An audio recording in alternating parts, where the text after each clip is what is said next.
Stay with me. I'm so afraid. I won't let him harm you. He's watching. I know. Most feared Duke's carriage to escape a wedding that would destroy her. As the man who owned her family's debt pressed his face against the glass, the Duke pulled her close and whispered, "I'll protect you." Tegan Jenkins didn't know the man sitting in the shadowed corner of that black carriage was Joshua Phillips, the scarred Duke of Blackwood, the one nobleman all of London whispered about in terror. She only knew that the predator hunting her viewed her as property to settle debts, and if she married him, she would never breathe freely again. The lace of her wedding gown was still damp with tears. She had run 4 blocks in satin slippers before diving into a carriage bearing a crest that made grown men cross the street. She collapsed onto the plush velvet floor, shaking. That's when she smelled it. Expensive tobacco and rain-soaked leather. She wasn't alone. She looked up. Sharp, chiseled features marked by jagged scars ran from temple to jaw. His eyes held the kind of stillness that came before violence. He watched her like a predator assessing prey. Then a shadow fell over the window. Her pursuer, his face pressed against the glass, lantern raised, hunting. He started tapping the window. Slow and deliberate. "Tegan, darling." His voice came muffled through the glass. "Come out now, and we'll forget this embarrassment." She whimpered, waiting for the Duke to throw her out. Instead, Joshua leaned forward, his gloved hand resting on her trembling shoulder. "He will not touch you," he whispered. "I'll protect you." He tapped the roof twice. The carriage moved forward, gliding past her furious hunter. But as they drove into the night toward Blackwood Hall, Tegan couldn't shake one question: why had his carriage been parked so conveniently near the church? If you're ready for more stories where the unexpected happens, where the forgotten rise, and where alliances form in the darkest corners, make sure to hit that subscribe button now. You don't want to miss what's coming next. And hey, drop a comment below. Let me know where you're watching from and what's on your mind. Your thoughts are always welcome here, and I'd love to hear your take on tonight's story. Don't forget to like, share, and hit that notification bell so you never miss a moment of the drama, the secrets, and the dangerous bargains waiting to be uncovered. Welcome to the family. Now, let's dive in. The morning of the wedding, Tegan woke to the sound of her mother counting coins in the hallway. It wasn't the sound of a mother preparing a joyful celebration. It was the desperate, metallic clicking of a woman who had sold her daughter to save herself. The Jenkins household had been drowning in debt for years. Her father's failed investments, her brother's gambling, the creditors who arrived with heavier threats each month. And then he had appeared, a man with cold eyes and a ledger full of debts he'd purchased, offering to clear everything in exchange for one thing. Tegan. She had met him only once before the wedding was arranged. He had looked at her the way men looked at horses at auction, assessing her value, her obedience, her potential to produce heirs. "You're prettier than your family deserves," he had said, circling her in her own drawing room. "I'll enjoy training that defiance out of you." Now, as her mother and a hired maid laced her into the ivory gown, Tegan felt like she was being sewn into her own burial shroud. The lace was suffocating. The corset crushed her ribs. The veil hung over her face like a widow's mourning cloth. "You look beautiful, dear," her mother said, but she couldn't meet Tegan's eyes in the mirror. The church was only 5 blocks from the Jenkins townhouse. Tegan was meant to walk there flanked by 2 footmen, a grand procession so all of London could witness the transaction. But Tegan had learned something in her 23 years of being traded and bargained over. She had learned to wait, to watch, to find the single moment when the predators looked away. They were 3 blocks from the church when a street vendor's cart overturned, spilling flowers across the cobblestones. Both footmen turned to look. 5 seconds. That's all she had. Tegan ran. The satin slippers were useless on the wet stones. Her gown tangled around her legs. She tore the veil from her face and let it fly away like a ghost. Behind her, she heard shouting. The footmen had noticed. They would catch her in minutes. She turned down an alley, her lungs burning, her vision blurring with tears. She had no plan, no destination. She just knew she would rather die free than become someone's property. That's when she saw it. At the end of the alley, parked in the shadow of the church's stone walls, sat a black carriage. Not just any carriage. The lacquered doors bore a crest in silver and crimson, a wolf's head crowned with thorns. Even Tegan, who knew little of London's nobility, recognized that symbol. The Blackwood crest. The mark of Joshua Phillips, the Duke whose name mothers used to frighten children into obedience. The Duke who had returned from war with a face full of scars and a reputation for ruthlessness that made even the king tread carefully. The carriage door was slightly open. As if waiting. Tegan didn't hesitate. The morning light filtering through Tegan's bedroom window had the quality of a funeral, pale, cold, and utterly indifferent to suffering. She sat at her vanity while her mother's hands worked the laces of the ivory gown, pulling them tight enough to make breathing an act of will. Each tug felt like a noose being cinched around her ribs. Tighter, her mother murmured to the hired maid, a woman Tegan had never seen before. They couldn't afford their regular staff anymore. They couldn't afford anything anymore. That was the problem, wasn't it? The reason Tegan was being dressed like a porcelain doll for slaughter. In the mirror, she watched her mother's face, the deep lines around her mouth, the shadows beneath her eyes, the way she wouldn't meet Tegan's gaze. Guilt had carved valleys into Eleanor Jenkins' features over the past 3 months, ever since she'd signed the papers that sold her daughter to settle debts she'd helped create. "I can't breathe," Tegan whispered. "You'll adjust," her mother said, and Tegan wasn't sure if she meant the corset or the marriage. The gown was beautiful in the way that coffins were beautiful, expensive, suffocating, and designed for something that couldn't fight back. French lace overlaid ivory silk. Seed pearls traced delicate patterns across the bodice. The sleeves were so tight Tegan could barely lift her arms. She looked like a bride. She felt like a sacrifice. Through the thin walls of the Jenkins townhouse, she could hear her father in his study, already drinking. It was barely 9 in the morning, but William Jenkins had started early, building up the courage to hand his daughter over to a man whose eyes held the promise of violence. "You'll learn to be happy," her mother said, fastening the last button at Tegan's spine. Her voice carried the hollow optimism of a woman convincing herself of a lie. "Many marriages begin as arrangements. You'll grow to care for each other." Tegan finally met her mother's eyes in the mirror. "He told me I was prettier than our family deserved. That he would enjoy training the defiance out of me." Eleanor's hands stilled. For just a moment, something cracked in her carefully maintained composure, a flash of shame, of horror, of maternal instinct that came 3 months too late. Then she smoothed it away and reached for the veil. "You're being dramatic," she said, but her voice shook. "He's a gentleman. He's offering us a way out of ruin." "He's offering you a way out," Tegan corrected quietly. "I'm the price you're paying." The veil descended over Tegan's face like a shroud, and she watched her reflection blur into something ghostly and unreal. She looked like a girl drowning behind a waterfall of Belgian lace. Eleanor placed the final pin and stepped back, surveying her work the way one might survey a particularly well-wrapped package before posting it. "There," she said. "Beautiful." Tegan said nothing. What was there to say? That she had spent the last week searching for escape routes and finding none? That she had considered throwing herself from her bedroom window just to avoid becoming property?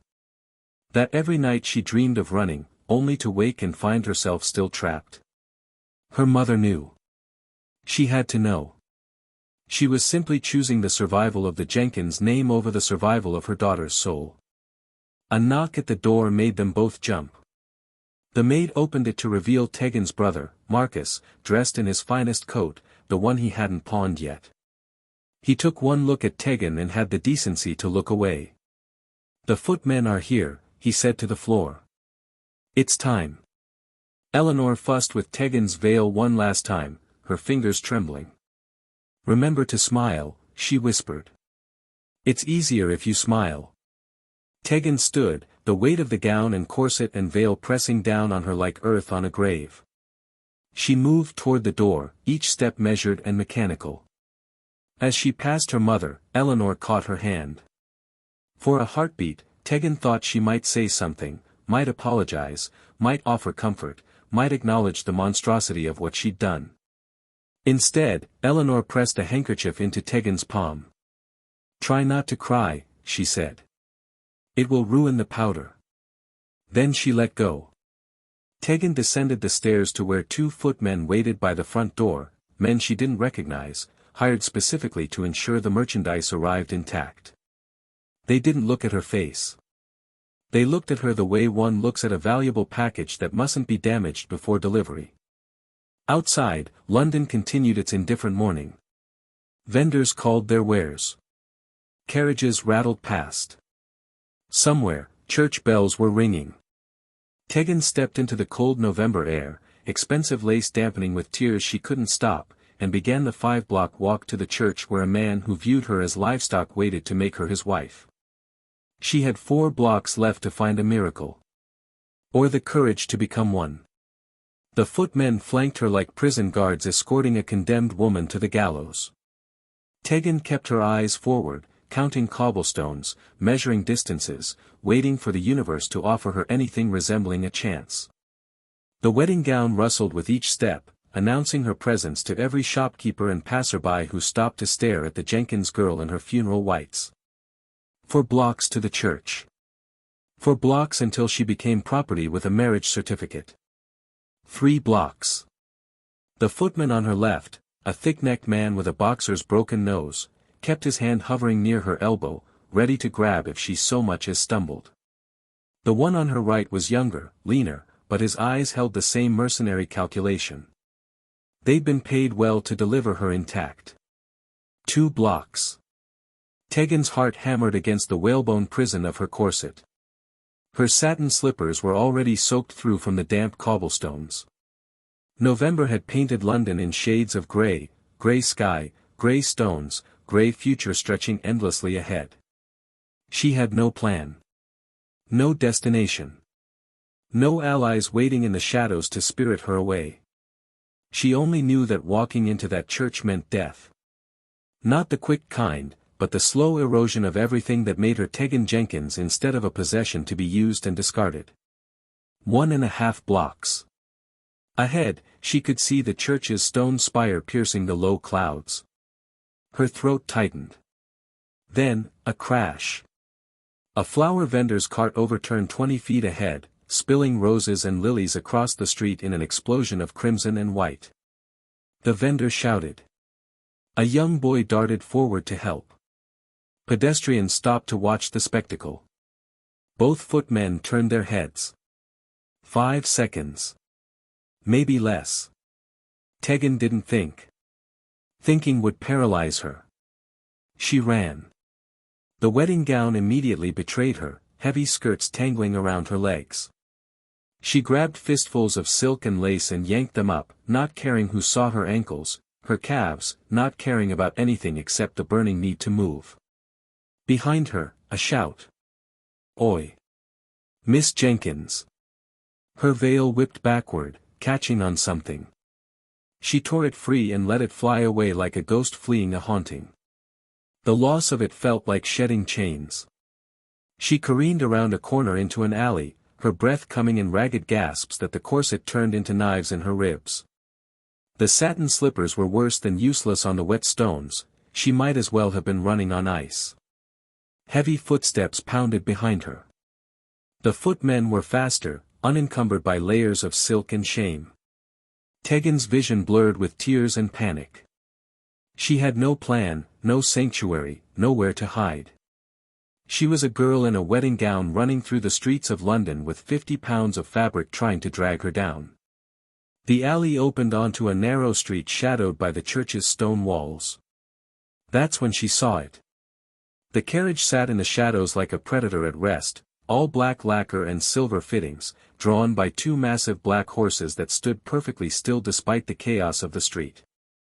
But it was the crest on the door that made her stumble. Silver and crimson. A wolf's head crowned with thorns.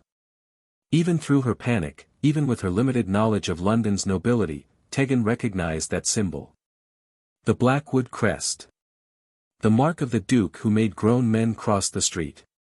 The scarred war hero whose cruelty was legendary, whose name mothers invoked to frighten misbehaving children. The door hung slightly open. As if waiting. Tegan didn't hesitate. She had already chosen death over marriage. If the Duke killed her, at least she'd die free. She threw herself through the open door and collapsed onto plush velvet upholstery, her wedding gown pooling around her like spilled cream. The carriage's interior smelled of expensive tobacco and rain-soaked leather and something else, something dark and indefinably masculine. She wasn't alone. In the shadows of the opposite seat sat a man.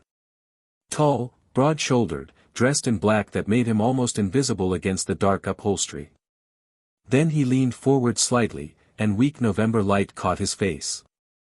Sharp features. Aristocratic. Handsome in a way that would have been devastating if not for the scars, jagged lines that ran from temple to jaw, red and raised and recent enough to still carry the memory of violence. His eyes were the color of winter storms, and they watched her with the kind of predatory stillness that preceded sudden death.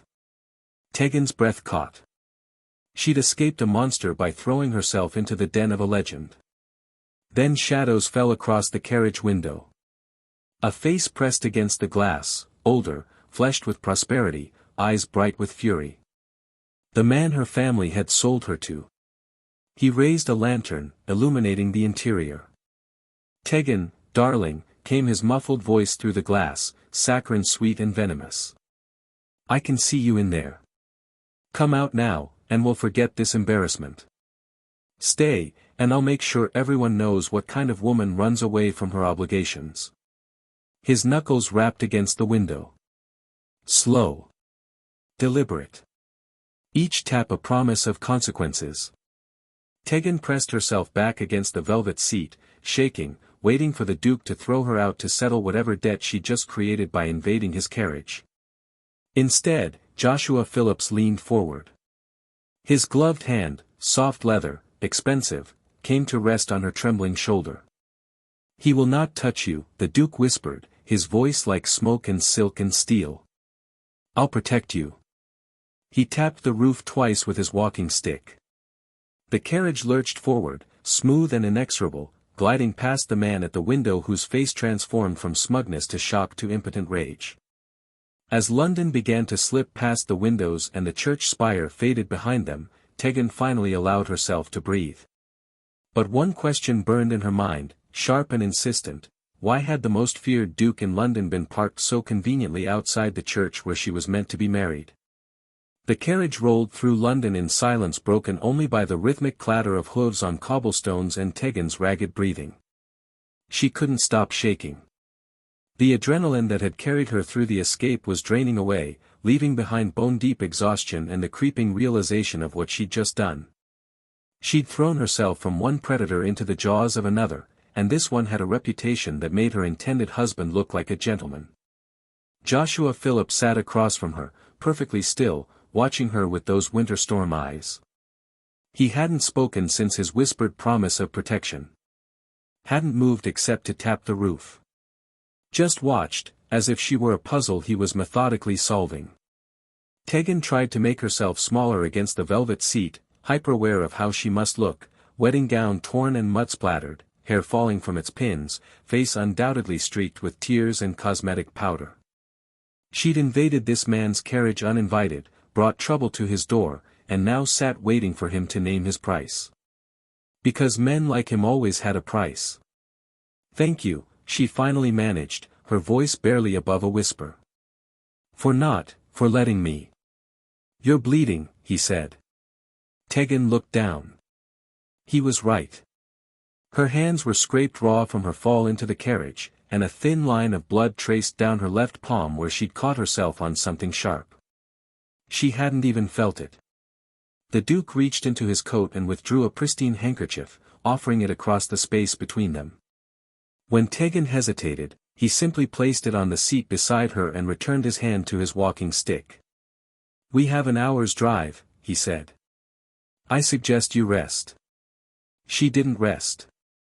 She stared out the window as London transformed around them, crowded streets giving way to wider boulevards, then to the manicured estates of the aristocracy, and finally to open countryside where November mist clung to bare trees like abandoned cobwebs. With each passing mile, Tegan felt the reality of her situation settling over her like the wedding dress she still wore. She had no money. No friends. No family who would take her back now that she'd humiliated them. She'd run from one cage directly into another, and this one had a lock she couldn't even see yet. When the carriage finally turned through iron gates bearing that same Wolfanthorn's crest, Tegan's breath caught. Blackwood Hall rose from the mist like something from a Gothic nightmare, all dark stone and towering spires, windows that reflected the grey sky like dead eyes, walls covered in ivy that looked less like decoration and more like the estate was being slowly consumed by the earth itself.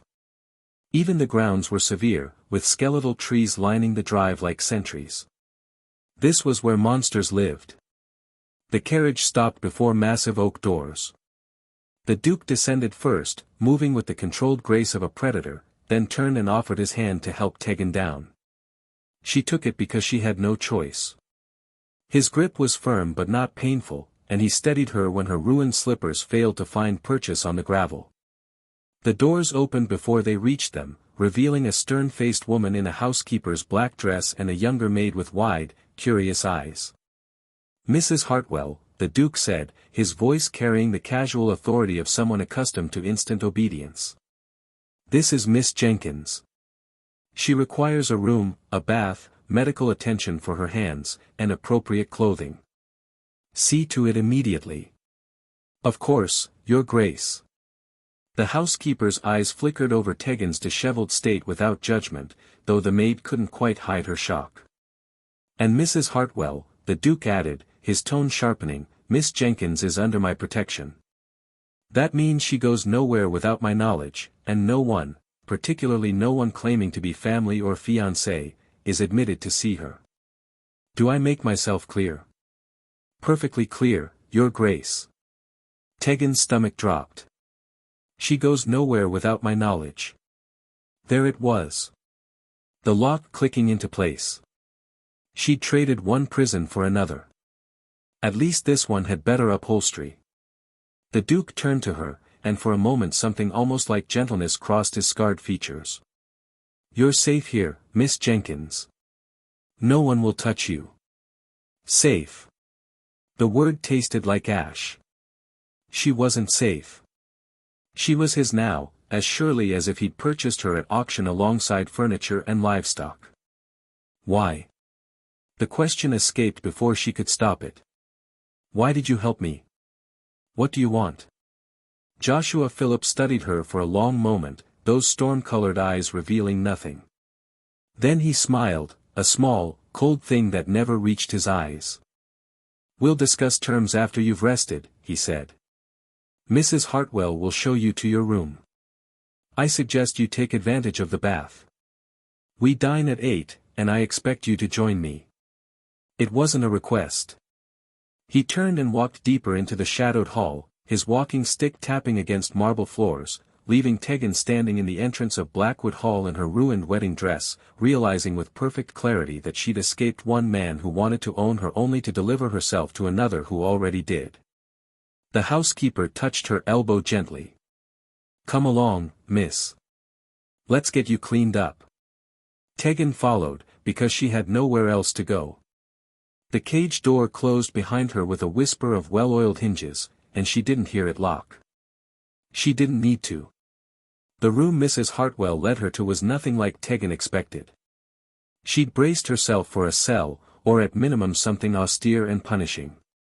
Instead, she found herself in a chamber decorated in deep burgundies and golds, with a four-poster bed large enough to sleep four, windows overlooking fog-shrouded gardens, and a fire already crackling in the hearth. The bath they drew for her was hot and scented with lavender, and the clothing laid out on the bed, a deep green dinner dress in silk, fit her perfectly. As if it had been waiting for her. As if the Duke had known she would come. That thought followed her down the grand staircase at 8 o'clock, dressed in borrowed finery, her scraped hands bandaged in clean linen. A servant she hadn't met escorted her through lamplight corridors to a dining room that could have seated 30 but was set for only 2. Joshua Phillips stood by the fireplace, still dressed in black, a glass of amber liquid in his hand. He'd removed his coat, and his shirt sleeves revealed forearms marked with the same scars that decorated his face, a map of violence written across his skin. "Miss Jenkins," he said, turning. "You look considerably less like a drowned bride." "Thank you for the clothing," Tegan said carefully, remaining near the doorway. "And the room. And everything. Sit." He gestured to the chair at the far end of the table from his own. "We have much to discuss, and I prefer not to negotiate on an empty stomach." The meal arrived in courses: soup, fish, roasted pheasant, each more elaborate than anything Tegan's family had served in years. She ate mechanically, aware of the Duke watching her with that same predatory assessment from the carriage. Finally, after the servants cleared the main course and left them with wine and silence, Joshua spoke. "You asked me earlier why I helped you," he said. "The truth is, Miss Jenkins, I didn't help you. You helped me." Tegan set down her glass. "I don't understand. The man you were meant to marry today, what's his name?" "I'd rather not say it." "Wise. Names have power." Joshua's fingers traced the rim of his wine glass. "But I know who he is regardless. I know he purchased your family's debt 3 months ago. I know he's made a career of acquiring desperate families and taking their daughters as payment. And I know that 6 years ago, he did the same thing to a woman named Elizabeth Ashford." Something in the Duke's voice changed when he said the name, a hairline fracture in his composure. "Elizabeth was my sister's dearest friend," he continued. "Practically family. When her parents fell into debt, she was sold just as you were about to be. She wrote to me for help, but I was in Spain at the time, fighting a war I thought mattered more than one woman's distress." His jaw tightened. "By the time I returned to England, Elizabeth was dead. Fell from a 3rd-story window, they said. A tragic accident." "But it wasn't," Tegan whispered. "No."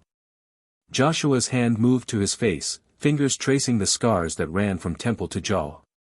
"When I started investigating her death, asking uncomfortable questions, I received a message. An invitation to meet someone who claimed to have evidence.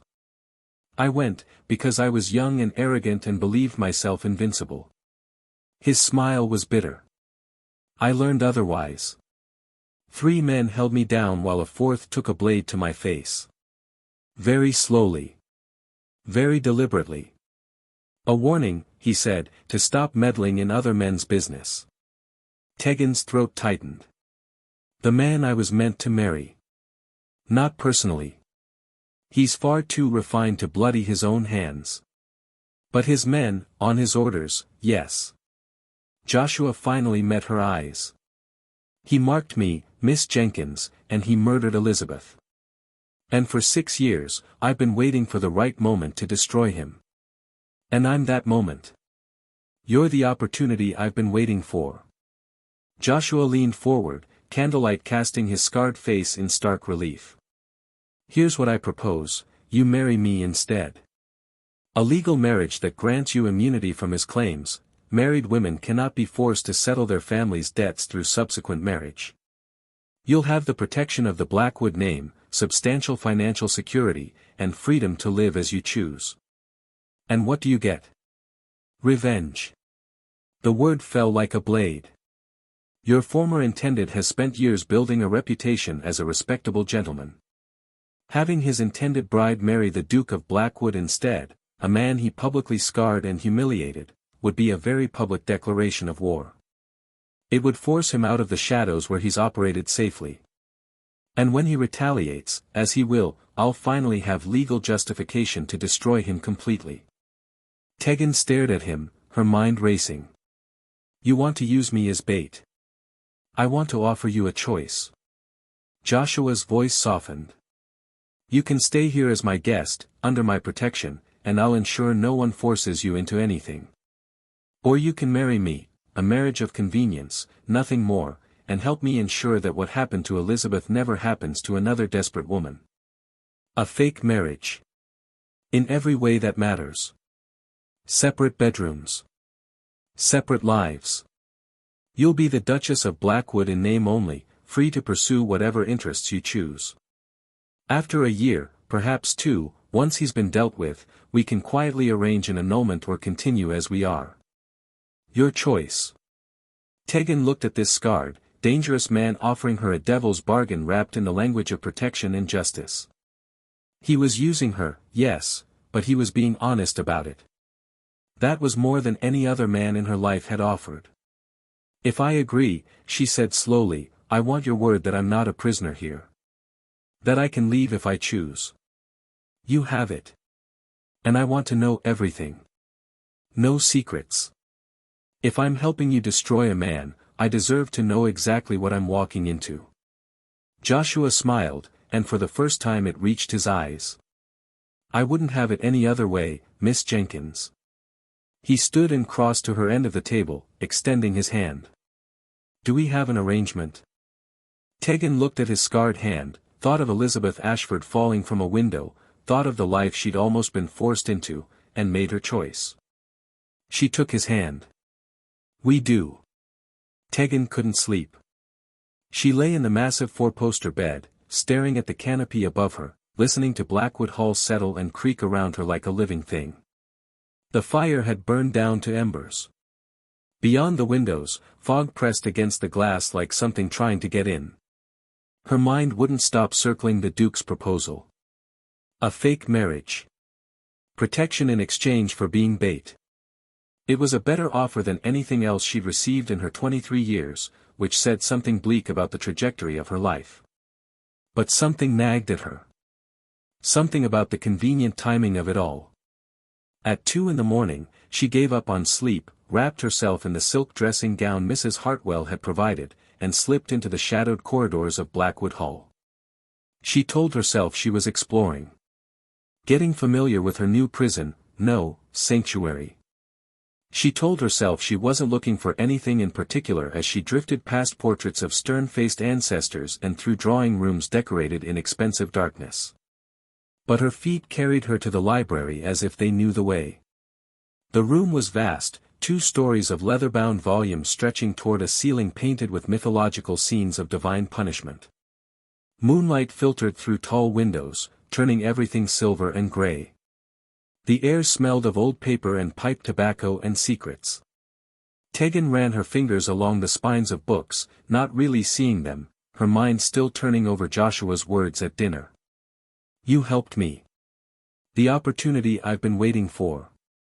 How had he known she would run? How had he known to be parked outside that specific church at that specific time? Her hand stilled on a section of shelf that sat slightly proud of the others. She pressed it experimentally, and with a soft click, a panel swung open to reveal a narrow space behind. Not a secret passage. Just a hiding place. Inside sat a single leather folder, worn at the edges, tied with a black ribbon. Tegan's heart began to pound. She shouldn't look. This was the Duke's private business, and she was a guest in his home, practically a prisoner, regardless of his promises. Looking would be a violation of the fragile trust they'd just established. She pulled out the folder and untied the ribbon. Inside were papers. Legal documents. Loan agreements and debt transfers and property liens, all written in the dense language of contracts designed to trap rather than clarify. And there, on the 3rd page, she saw her family's name. Jenkins. William and Eleanor Jenkins. Their townhouse in London. The debts her father had accumulated through failed investments and her brother's gambling. Page after page documenting the slow financial strangulation of her family. But it was the dates that made her blood run cold. The first document was dated 3 years ago. A transfer of debt from the original creditors to a holding company with an innocuous name, Ashford Holdings. Tegan's hands began to shake. Ashford. Elizabeth Ashford. The woman who died. She flipped through more pages, watching as her family's debt was consolidated, managed, and quietly transferred again 18 months ago. This time to a company called Blackwood Investments. The signature at the bottom was unmistakable: Joshua Phillips, Duke of Blackwood. He'd owned her family's debt for 18 months. Long before the man she was meant to marry had appeared with his offer to save them. Long before her mother had sold her in desperation. Her vision blurred. The papers crinkled in her tightening grip. There were more documents. Records of payments made directly to her family, small amounts, carefully timed to keep them afloat but never enough to free them. Letters from her father requesting extensions, written in increasingly desperate handwriting. And finally, a memo in Joshua's own hand, dated 6 weeks ago. Debt to be transferred to Campbell per previous arrangement. Ensure timeline allows for intervention. Must not be forgotten. Campbell. That was the name. The man she'd been running from. The man Joshua claimed he wanted to destroy. The man Joshua had deliberately given her family's debt to, knowing exactly what would happen. Tegan's legs gave out. She sank to the floor, the folder spilling papers around her like evidence at a crime scene. He'd orchestrated everything. Not just the carriage outside the church, that was merely the final act. He'd engineered her family's desperation, arranged her sale, positioned himself as her only escape. She hadn't run to him randomly. She'd run exactly where he'd spent 3 years hurting her. Elizabeth's name appeared throughout the documents, sometimes in full, sometimes just an initial. A reminder. A motivation.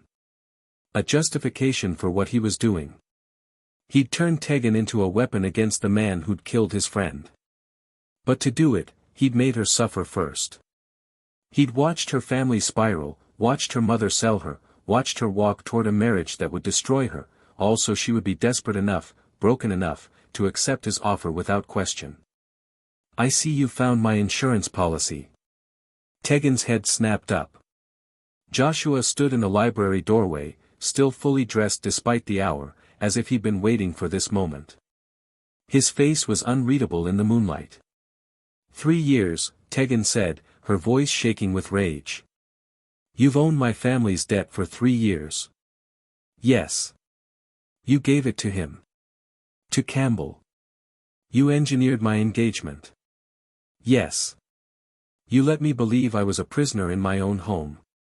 Let me spend months terrified. Let my mother sell me to a monster. All so I would be desperate enough to throw myself into your carriage when you arranged to have it waiting. Joshua stepped into the library, his walking stick tapping against marble. Yes. You're a monster, Tegan whispered. You're worse than him. At least he was honest about what he wanted. Perhaps. Joshua's expression didn't change. But I'm the monster who's going to set you free. He crossed to where she sat surrounded by evidence of his manipulation and extended his hand. Come. We need to talk about what happens next. Tegan looked at his scarred hand, thought of Elizabeth Ashford, thought of 3 years of careful cruelty disguised as fate, and realized she was standing in a cage she hadn't even known existed until this moment. The only question now was whether the man offering to unlock it was her savior or her executioner. Tegan didn't take his hand. She stood on her own, the scattered papers crunching beneath her borrowed slippers, and met Joshua's winter storm eyes with all the fury she could summon. If he was going to destroy her, she'd at least make him work for it. Don't touch me, she said, her voice low and venomous. Don't you dare touch me. Joshua lowered his hand without protest. Fair enough. Fair. The word came out as a bitter laugh. You want to talk about fairness? You manipulated my entire life for 3 years. You watched my family suffer. You engineered my sale to a predator. You turned me into a game piece in your revenge plot, and now you want to discuss what happens next as if we're partners. We are partners, Joshua said calmly. We made an agreement. An agreement based on lies. Tegan's hands were shaking. She balled them into fists to hide it. You let me think I had a choice. That I'd escaped through luck and desperation. But there was no luck, was there? Just you, pulling strings, moving me around like a puppet. Yes. His honesty was somehow worse than any lie could have been. It stripped away the possibility of misunderstanding, of innocent explanation. He'd done exactly what she accused him of, and he wasn't even pretending otherwise. Why? The question tore out of her. If you wanted to destroy Campbell, you could have done it 100 different ways. You're a duke. You have power, wealth, connections. Why did you need to torture me first? For the first time, something flickered across Joshua's scarred face, something that might have been regret, or pain, or simply the exhaustion of carrying too much weight for too long. Because men like Campbell don't fall to direct attacks, he said quietly. I tried that 6 years ago, and all I got was this. He gestured to his scarred face. He operates in the shadows, using debt and desperation as weapons. To truly destroy him, I needed to become the thing he values most, the owner of a debt he wanted to collect. I needed bait he couldn't resist taking. So you chose me. I chose a family whose debt I could acquire, whose daughter was the right age and appearance to match his preferences, and whose desperation I could cultivate. Joshua's jaw tightened. I chose strategically. Coldly. The way one plans a military campaign. And Elizabeth? Tegan gestured to the papers scattered across the library floor. What would she think of you using another woman the same way Campbell used her? The question landed like a blade. Joshua flinched, actually flinched, and for a moment Tegan saw past the cold strategist to the man beneath. The one who'd failed to save a friend. The one who'd let revenge consume him so completely that he'd become the thing he hated. She'd be horrified, he said softly.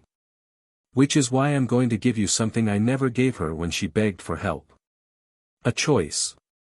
He crossed to the fireplace and knelt before it, coaxing the embers back to life with practiced efficiency. Flames began to lick upward, casting dancing shadows across the library's leather-bound walls.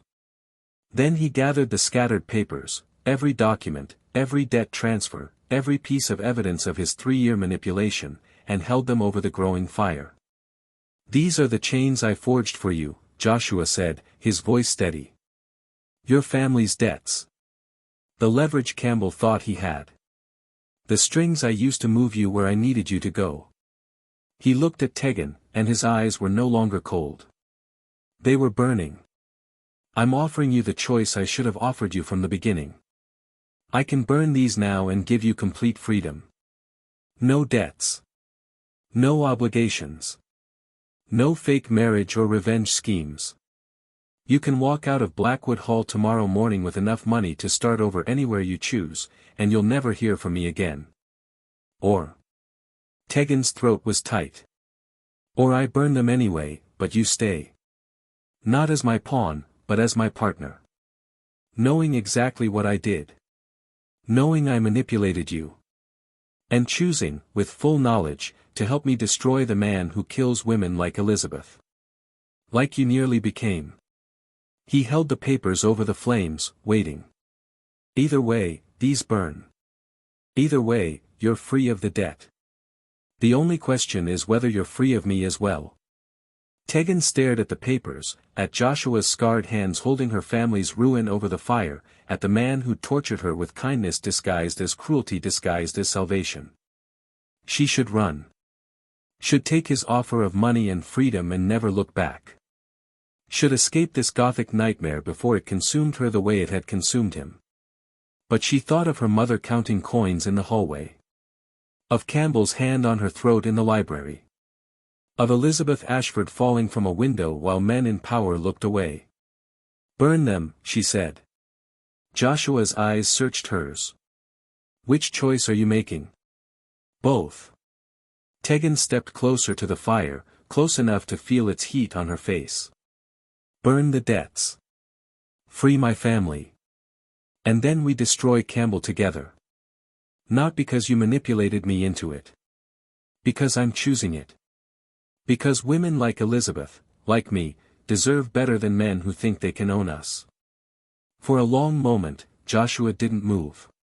Then, slowly, he smiled, a real smile, sad and grateful and edged with something like respect. "You're certain?" "I'm furious with you," Tegan said.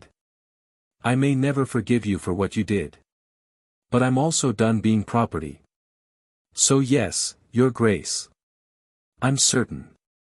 Joshua released the papers. They fell into the flames like captured birds finally freed, curling and blackening and turning to ash.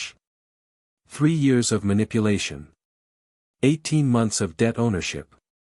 Weeks of her family's desperation. All of it reduced to smoke and memory. Tegan watched them burn and felt something shift inside her chest. Not forgiveness. Not trust. But something newer and sharper. Purpose. When the last paper had dissolved into ash, Joshua stood and extended his hand again. Not as a master to a pawn. Not as a duke to a desperate woman. As an equal offering alliance. "Then let's begin," he said. "Partners." This time, Tegan took his hand. Her grip was firm, her eyes clear, her choice made. The cage had burned. Now came the reckoning.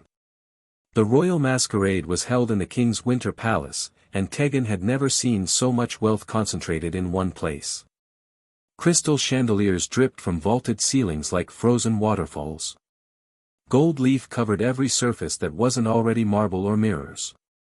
The aristocracy of London swirled through the ballroom in silks and jewels, their faces hidden behind elaborate masks that cost more than most families earned in a year. Tegan's own mask was silver filigree shaped like frost patterns, delicate enough to be beautiful but substantial enough to hide the terror in her eyes. Her gown was midnight blue, cut to show her shoulders and make her look like someone who belonged in a room full of people who'd never known hunger or desperation. Joshua stood beside her at the top of the grand staircase, devastating in black formal wear, his scars visible above a simple black mask that made no attempt to hide them. His hand rested lightly at the small of her back, a gesture that looked protective but felt like a reminder. "We're here to draw him out," he'd said during the carriage ride. "To make him react. Stay close to me. Trust nothing." "Ready?" he murmured now. Tegan's heart hammered against her corset. "No." "Good. Fear keeps you sharp." He guided her down the stairs. Every eye in the ballroom turned toward them. The whispers started immediately, spreading through the crowd like fire through dry grass. "The Duke of Blackwood. The scarred one. And is that the Jenkins girl? The one who ran from her wedding? My God, she's wearing his ring." Tegan's left hand bore the Blackwood signet, a temporary band Joshua had given her that morning. "Not the real Duchess's ring," he'd explained. "Just a statement. A declaration of war wrapped in gold and sapphires." They moved through the crowd like sharks through smaller fish. People parted for them, staring and whispering but not daring to approach.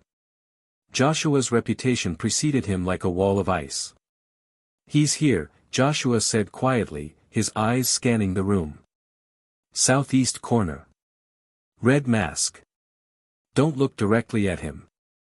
Tegan's breath caught, but she kept her eyes forward, trusting Joshua's peripheral vision. Campbell. The man who'd owned her family's debt. Who'd planned to own her. Who'd killed Elizabeth and scarred Joshua and God knew how many others. What's he doing? Watching us. Calculating. Joshua's hand tightened slightly at her back. Any moment now, he'll make his move. He can't resist the opportunity to humiliate us publicly. They made it halfway across the ballroom before the music stopped. A man stepped into the center of the floor, removing his red mask with theatrical flourish. He was handsome in a soft, prosperous way, graying at the temples, well-fed, expensively dressed. He looked like someone's kindly uncle, not a murderer. "Your Grace," Campbell said, his voice carrying across the sudden silence. "How delightful to see you. And with Miss Jenkins, no less." Or should I say, the future Duchess of Blackwood. The crowd pressed closer, sensing scandal. Joshua's expression didn't change. Campbell. Still scavenging for scraps, I see. Oh, I don't know about scraps. Campbell's smile was poisonous. I thought I had quite a prize secured. Until someone interfered. His eyes slid to Tegan, cold and possessive. You look well, my dear. Better than you did fleeing our wedding in tears. Tegan's nails dug into her palms. She forced herself to breathe, to stay calm, to remember why they were here. I'm sure everyone's curious, Campbell continued, addressing the crowd now, about this whirlwind romance.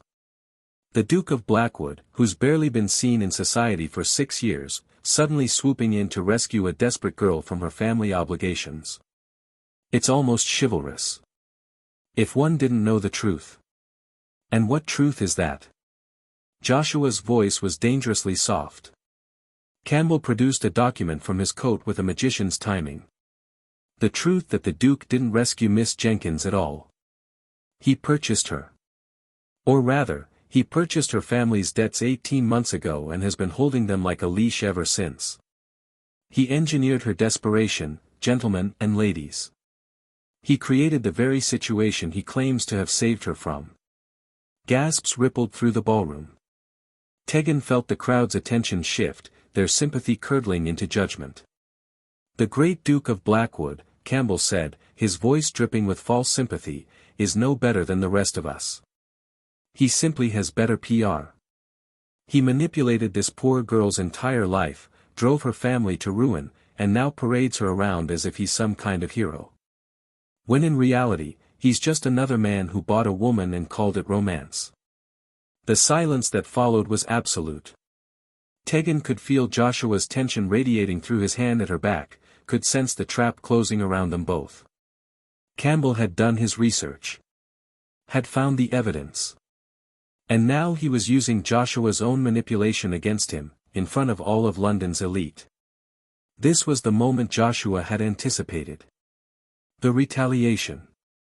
The public humiliation designed to destroy his reputation and, by extension, any case he might build against Campbell.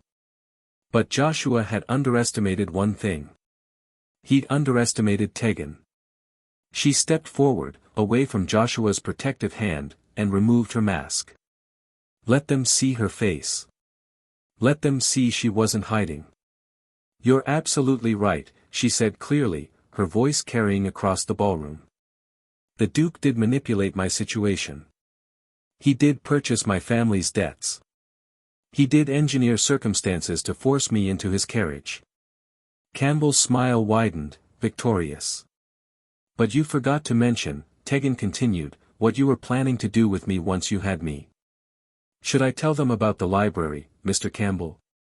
About your hand on my throat? About the woman who fell from a window 6 years ago after you married her? The smile froze on Campbell's face. Because unlike the Duke, Tegan said, her voice steady despite her pounding heart, who manipulated me into a partnership and then burned the evidence of my debts in front of me, you were going to break me. Own me. And eventually kill me, just like Elizabeth Ashford. She turned to face the crowd, these people who'd built their fortunes on the suffering of the desperate, and spoke the truth that would either save them or destroy them both. So yes, the Duke is manipulative. He's calculating. He's probably a dozen other unflattering things. But he's not a murderer. Can you say the same, Mr. Campbell? The ballroom erupted. The ballroom descended into chaos. Campbell's face transformed from smug satisfaction to naked rage in the span of a heartbeat. The crowd pressed closer, some defending him, others demanding answers, the aristocracy of London fracturing along fault lines of loyalty and scandal. Joshua moved toward Tegan, but Campbell was faster. You little bitch, he snarled, lunging forward and grabbing her arm with bruising force. You've ruined everything. Joshua's walking stick cracked across Campbell's wrist. Take your hands off her. But Campbell had already released her, stumbling backward, his eyes wild. He was cornered now, his reputation shredding in real time, and cornered men were dangerous. "This isn't over," he spat. Then he turned and fled through the crowd toward the palace's east wing. After him, someone shouted. Palace guards began moving, too slow, too late. Joshua grabbed Tegan's hand. "We need to leave. Now." They pushed through the press of bodies toward the main entrance, but the crowd had become a mob, some trying to help, others blocking their path, everyone demanding explanations. Tegan's breath came in gasps. The corset was too tight. The room was too hot. Too many faces pressed too close. Then someone screamed. Fire! Smoke billowed from the east wing, black and thick and moving fast. The chandelier nearest to it began to sway as heat warped the ceiling. The crowd's chaos transformed into panic, bodies surging toward exits in a stampede of silk and terror. "He set a fire," Tegan said, disbelieving. "To cover his escape. He's going to burn down the king's palace." "He's going to burn down the king's palace with us inside it," Joshua corrected grimly. He pulled her toward a side corridor as the main ballroom became impassable. "This way. There's a servant's exit." A figure emerged from the smoke-filled hallway ahead. Not a servant.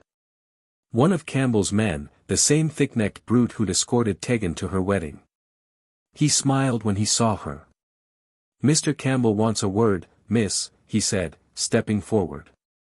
Behind him, two more men materialized from the smoke like demons from hell.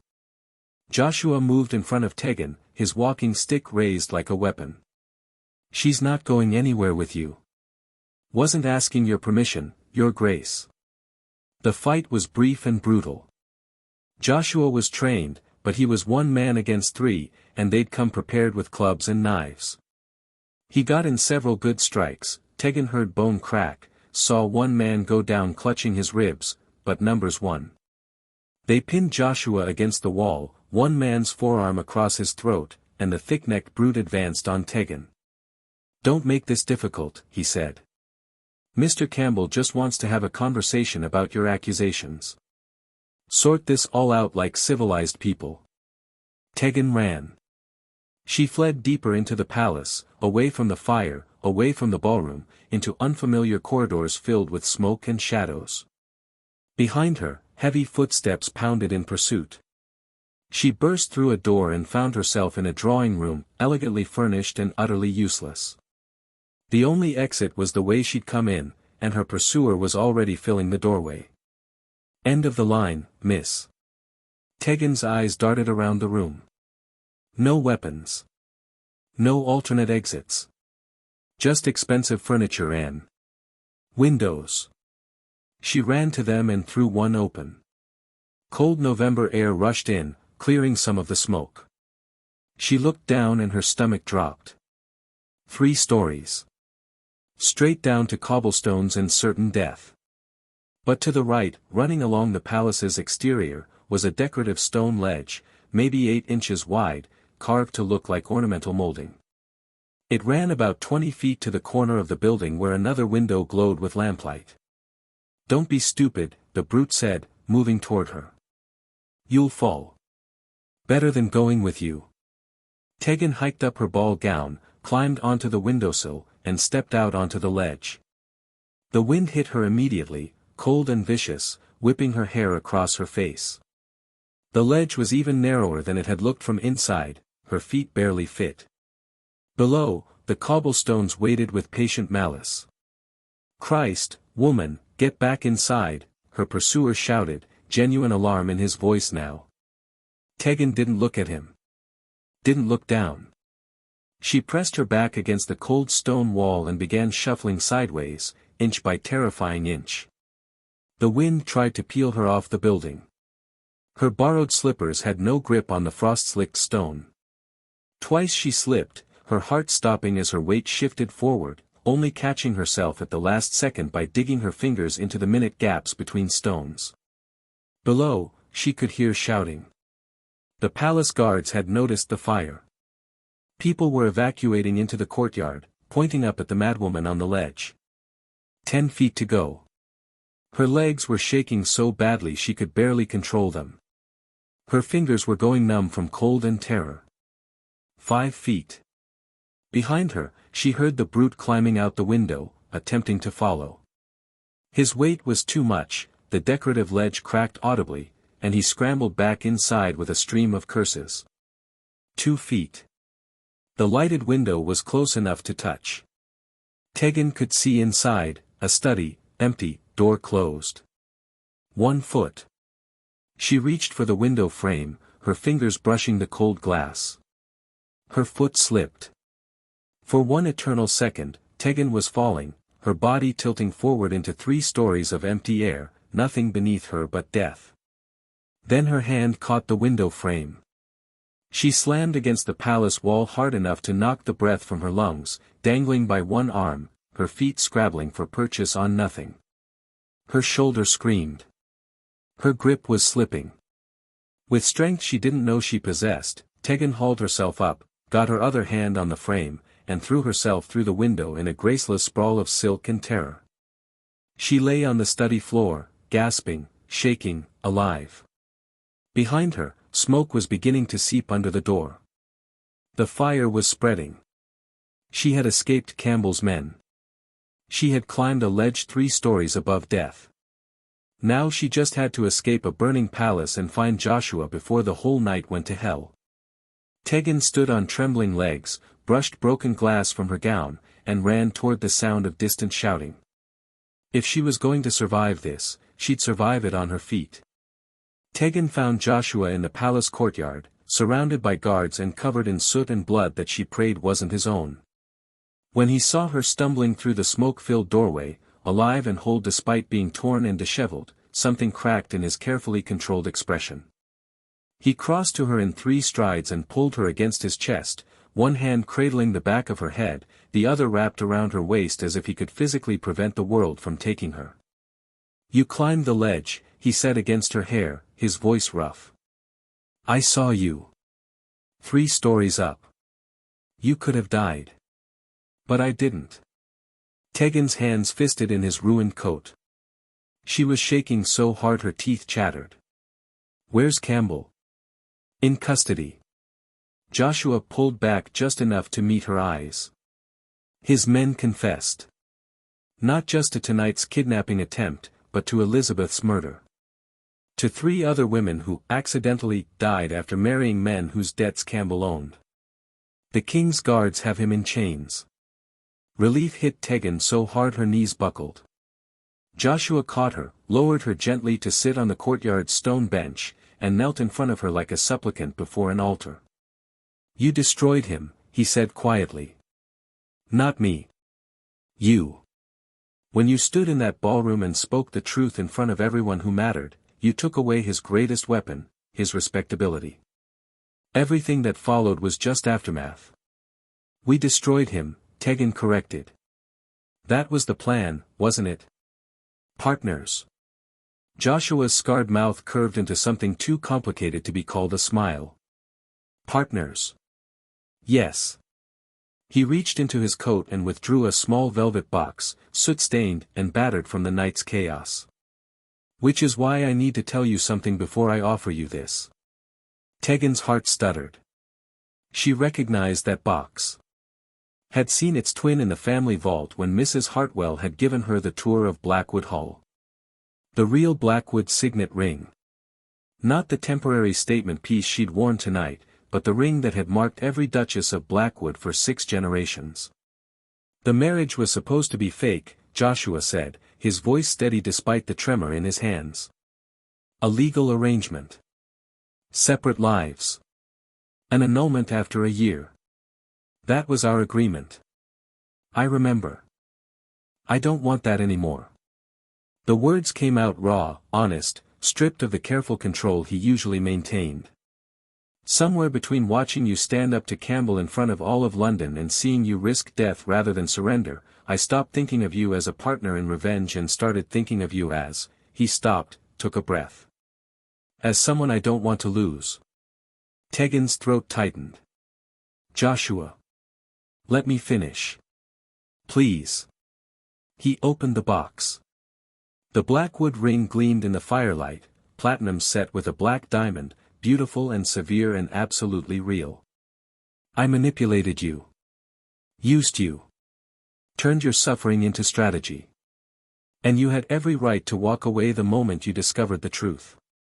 But you didn't. You chose to stay. To fight. To stand beside a scarred, broken man who'd forgotten how to be anything except a weapon. He took her hand gently, his thumb tracing over her scraped knuckles. You don't have to accept this, he continued. You're free. Your family's debts are cleared. Campbell is finished. You can walk away tonight with your freedom and my blessing, and I'll trouble you never again. Or, his voice caught. Or you can stay. Not as part of an arrangement. Not as bait or strategy or revenge. But as my wife. My true wife. The Duchess of Blackwood. Not because circumstances forced you, but because you choose it. Tegan looked at this man who'd orchestrated her suffering and then burned the evidence of it. Who'd used her for revenge and then protected her with his body when violence came. Who'd been honest about his manipulation and was now being honest about his feelings. She thought about the girl she'd been 3 days ago, laced into a burial shroud, walking toward a marriage that would have destroyed her. She thought about diving into a stranger's carriage in desperate flight. About discovering betrayal in a library at midnight. About standing in front of London's elite and choosing to fight instead of hide. She thought about climbing a ledge 3 stories above death because she refused to be taken. That girl, that woman, didn't make decisions based on safety or expectation or what others wanted from her. She made them based on what she wanted for herself. I'm still angry with you, Tegan said quietly. For the manipulation. For the 3 years of suffering you engineered. That doesn't just disappear because you had noble intentions. I know. And I don't forgive easily. You'll probably spend the next year apologizing in 100 different ways. I'm prepared for that. And if I accept this ring, if I agree to be your true wife, it's not because I'm grateful or desperate or because I have nowhere else to go. She met his eyes, held his gaze with all the steel she'd forged in fire and fear. It's because somewhere between hating you and understanding you, I started to respect you. And somewhere between respect and partnership, I started to, she paused, tasting the words, testing their truth. To love you. Not the Duke. Not the strategist. You. The man who burns debts and keeps promises and kneels in the courtyard of a burning palace to offer me a choice. Joshua's breath shuddered out of him. So yes, Tegan said. I'll stay. I'll wear your ring. I'll be your duchess. Not because you manipulated me into it, but because I'm choosing you. Because we're choosing each other. He slid the ring onto her finger with hands that shook. It fit perfectly, as if it had been waiting for her all along. Then Joshua Phillips, the feared Duke of Blackwood, who made grown men cross the street and mothers frighten children with his name, pressed his scarred forehead to her knees and wept. Tegan's fingers found his hair, gentle, accepting, and together they sat in the courtyard while the palace burned itself out behind them and the guards cleared away the last remnants of Campbell's reign of terror. When Joshua finally looked up, his face was wet but his eyes were clear. I love you, he said. Simple. True. No strategy behind it.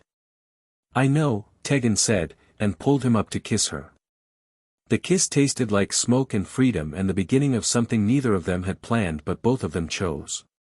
Around them, London whispered and wondered about the Duke and his bride who'd climbed a ledge to save herself and chosen love in the ruins of revenge. But Tegan and Joshua didn't hear the whispers. They were too busy writing their own ending. Thanks for watching.